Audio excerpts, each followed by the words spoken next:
Hinikayat ni Philippine National Police Chief Police General Benjamin Acorda Jr. ang mga pulis na maging mas masigasig, mapagpatuloy sa pagdilingkod sa bayan at tumanda sa mga pagbabago ngayong taon. Sa kauna-unahang flag raising ceremony kahapon sa Campo Crame ngayong 2024, pinuri at pinasalamatan ni PNP Chief ang mga pulis sa maayos na trabaho nitong nakarang taon kung saan nagbunga ito ng 80% na trust rating sa Okta survey para sa pambansang pulisya. Binigyang din ni Police General Acorda na sa gitna ng umuugong na usapin sa destabilisasyon sa pamahalaan, mas dapat pagtuunan ng pansin ang mga pulis ang maayos na pagtatrabaho ngayong taon para sa kaligtasan ng publiko. Pakinggan natin ang pahayag ni Philippine National Police Chief Police General Benjamin Acorda Jr.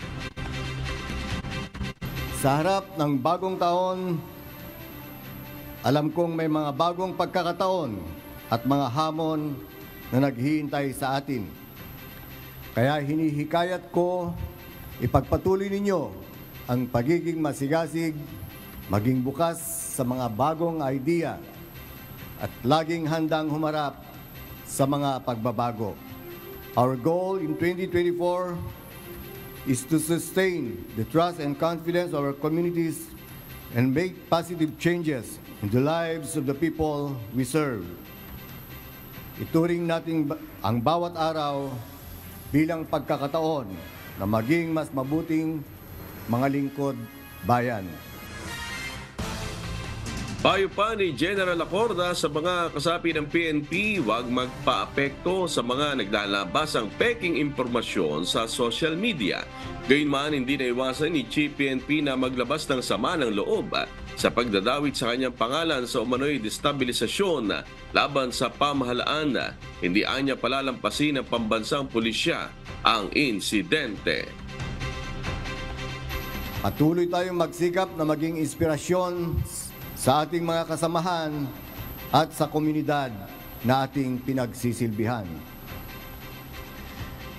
And in the face of disinformation circulating in different platforms, let us united as law enforcers, upholding the rule of law, respecting the Constitution, and defending our government.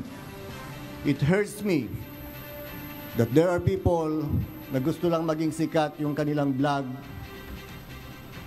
ay gagawa ng mga disinformation.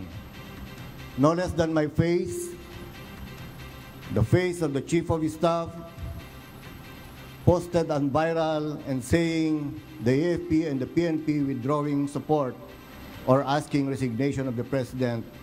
It's unforgivable. Hindi po tama yon.